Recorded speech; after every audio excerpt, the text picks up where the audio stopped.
Hello, this is our second video for Technical English.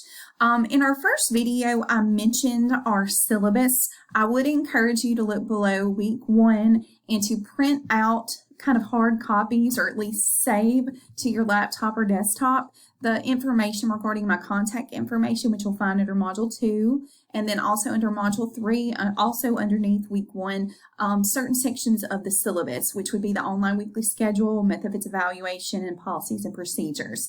I would like for you to read over that information, but I did want to verbally overview some of this information, but I wanted to do it in a PowerPoint version, so it's not me just reading from a Microsoft Word document, which would be extremely boring. So if you want to look back at this particular PowerPoint, it's right here. You can just click it and you can download it. And this is what it looks like right here. So as far as our class, again, this is ENG 1033. This is Technical English.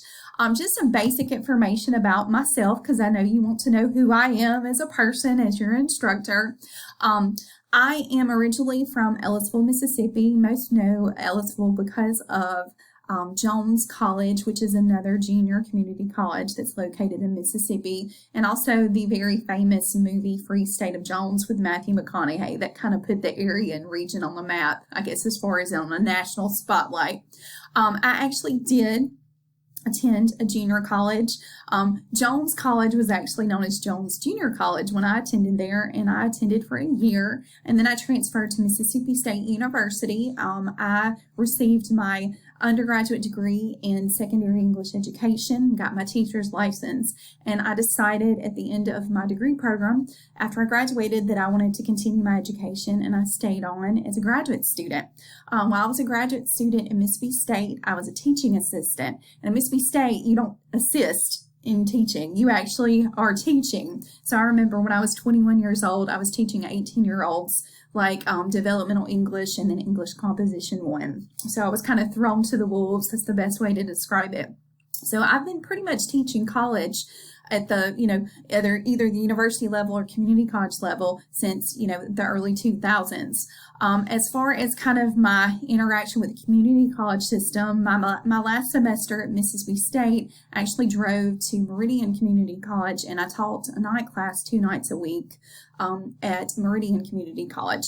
And then later, after I finished my master's degree, I taught as a lecturer at Mississippi State University and also taught adjunct at East Mississippi Community College. They have a small branch in Mayhew outside of Starkville. After that year of doing part-time instruction, I did receive a full-time position and worked at Hines Community College in Jackson, Mississippi, and I stayed on there for a year. And then I received a job offer from Mississippi Gulf Coast Community College in Goshen, and I accepted that in 2004, and I have been here since then. So I do want you to know I have a history with community college and with college instruction. So hopefully you will find me qualified for this particular position of teaching you for technical English. As far as other information about me, I am a wife and a mother. This is my husband, and he actually works at the college as well. So we are part of the Mississippi Gulf Coast Community College family, and we have 2 sons. My oldest son, Ian, is 12, and my youngest son, Rowan, is 10. So I am in a household of men. So I grew up with 2 older brothers, and now I have a household of men again. So I have a tendency to enjoy sci-fi and anime and manga because that's what I'm surrounded by as far as my household. As far as contact information, I know I showed you my contact kind of sheet that's in Microsoft Word, but I do want you to know again that I encourage you to contact me if you ever have any questions. My phone number here is my office phone number. If for some reason you need to leave a message, it will leave a message on my voicemail, and I can contact you if need be. Also, all of my email addresses are listed here. As I mentioned in the first video, if you can't contact me through Canvas, you can contact me through these other email addresses, whether it's a question about an assignment, okay, or you missed an assignment, which hopefully that's not the case. Just make sure to stay in contact. That's kind of our connection. I know sometimes with an online class, you feel like this black mirror of the computer screen separates us, but I really want us to have a connection between each other. And that's why email and also my office phone number are important in having that contact. Also, you can physically come to see me in my office.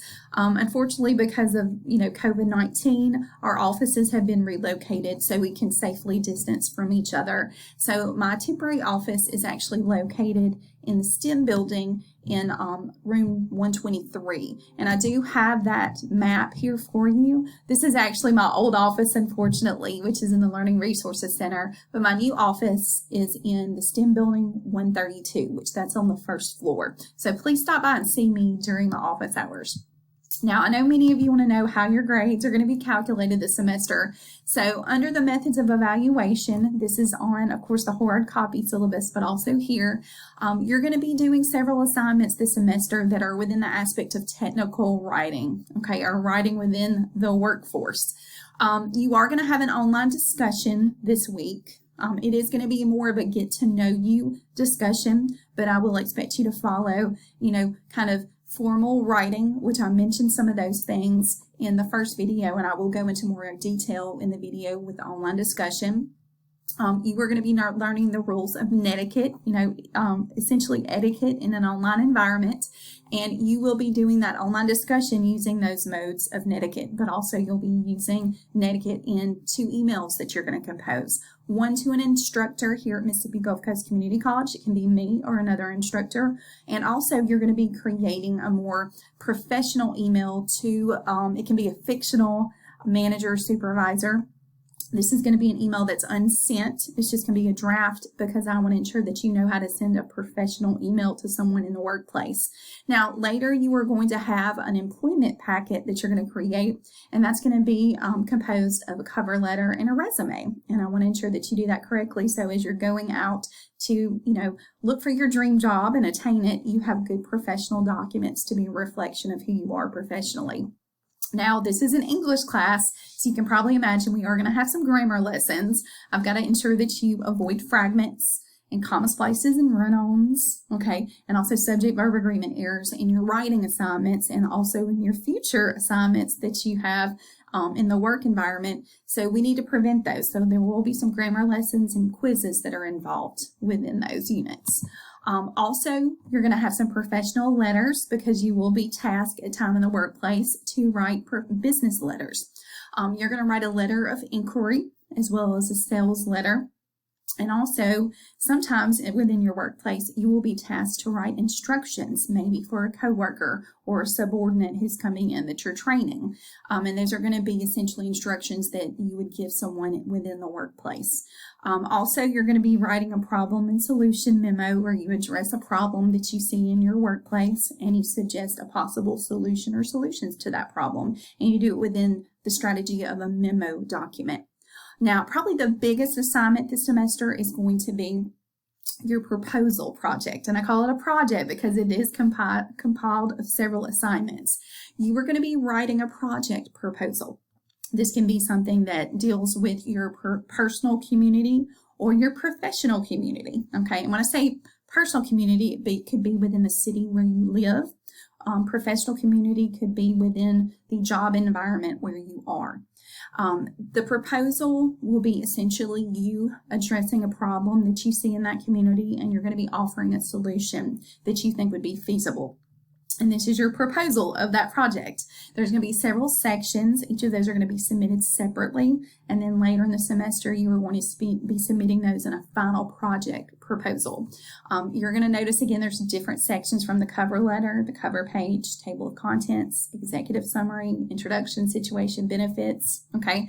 And that continues on to the next page, the next slide, which is the proposed solution, procedure, schedule, cost, resources, and conclusion. Because in the future, it doesn't really matter what work environment you're working in, you likely will be tasked at times or called upon to give a proposal to your supervisor or manager, and we want to ensure in Mississippi Gulf Coast Community College you know how to do that.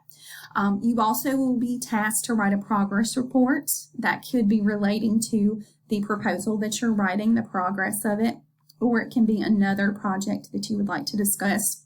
Now, you are going to be required to create a presentation or slideshow version of your proposal, and that's going to be submitted. You're not going to have to orally or verbally present that particular presentation, but I just want to ensure that you know how to create an effective graphic presentation of your proposal in a slideshow format using visuals and text together in a correct grammatical manner, but also in a professional format as well.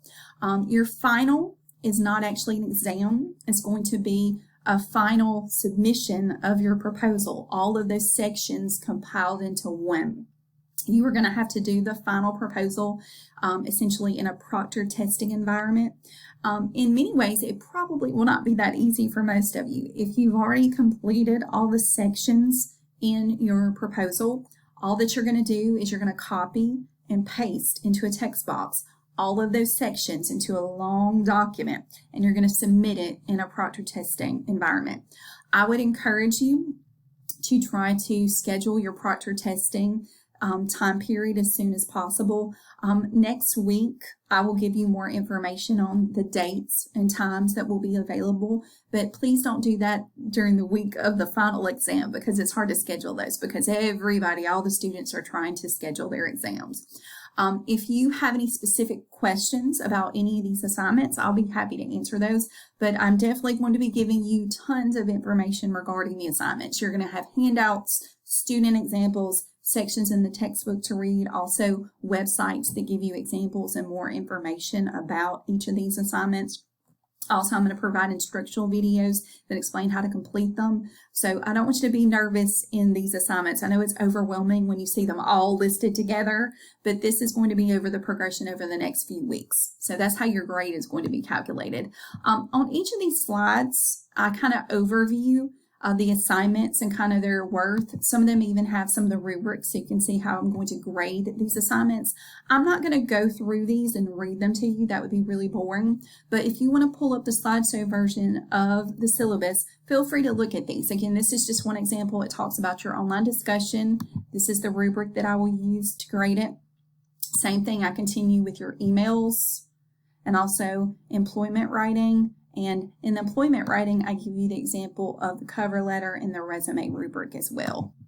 The only really collection of assignments I do not use rubrics to grade are the grammar quizzes. The grammar quizzes are going to be taken through Canvas, and each question is going to be designated a certain amount of points, and you'll know automatically what your grade is on your grammar quizzes. And you're actually going to have 3 attempts to take the grammar quiz. So you want to, of course, retake it if you get a low score, but your highest score will be the grade that you receive for that particular assignment.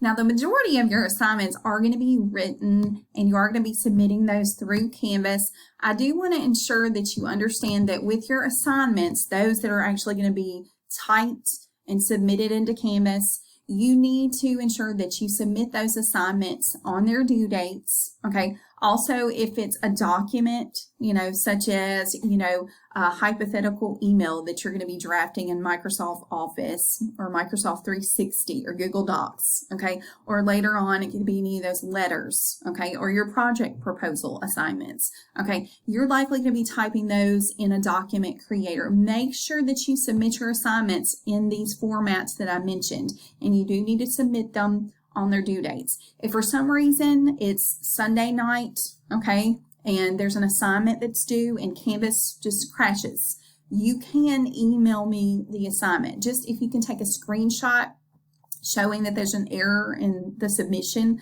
I understand that that happens. Canvas has issues for me as well. Screenshot showing me and verifying that Canvas has had issues, and then email me your assignment that's submitted, and I will accept it in that manner. But normally speaking, if Canvas is not having issues, I want you to submit your assignments, of course, via submission through the Canvas Dropbox. Now, again, I go through all of these different assignments, the professional letters, the instructions, the memo, the proposal project, the progress report, the presentations, the finals. Make sure to look back at those particular slides, okay? Now, I'm going to stop this particular section of the overview of the PowerPoint version of the syllabus, and I'm going to have a second video that talks about extra credit and tutoring. Okay, thanks.